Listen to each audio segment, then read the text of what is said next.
So to change that from a side bend right, rotate right flexion lesion, we simply, from our L2 position, we start as we did previously, flex up 2, straighten the bottom leg, apply the foot into the popliteal fossa, swap over, place the hand on the hip, hold, we have the same rotation through L2 vertebra, if it's L2 that we're adjusting, but now we have a flexion lesion and we need to add extension. So what we're going to do is add extension at the segment through that joint.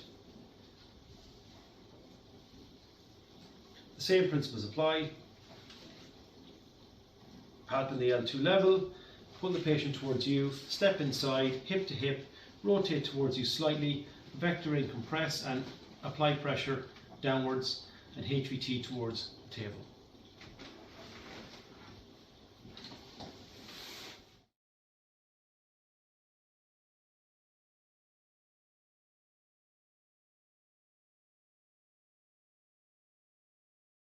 So in this video we're going to demonstrate the rotation adjustment that was demonstrated earlier.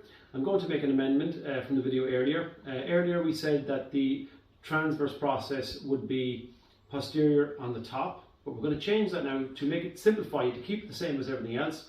We're going to say transverse process rotated at the bottom, same as all the other adjustments. Okay? So we only have to make one or two little modifications. So if we have our L2 area as palpate previously, we flex up, straighten the bottom leg out, place the foot in the popliteal fossa. Now this time, when we flex up through, but not to. So previously for the side shift, we flexed up to, rotated through. For the rotation adjustment, we're flexing up through, but not to. So right through the L2 segment. Hand places on the hip. And at this time, we rotate to, but not through. We need the rotation for the rotation adjustment. We can't lock that out because we need it for the adjustment. So from here, and we don't want to over-rotate the joint and increase the risk of injuring the patient's spinal segment. Palpate on the segment level again. This time when we step through, we need to go hip to hip again, palmar aspect of the forearm, turn the patient and rotate them facing downwards.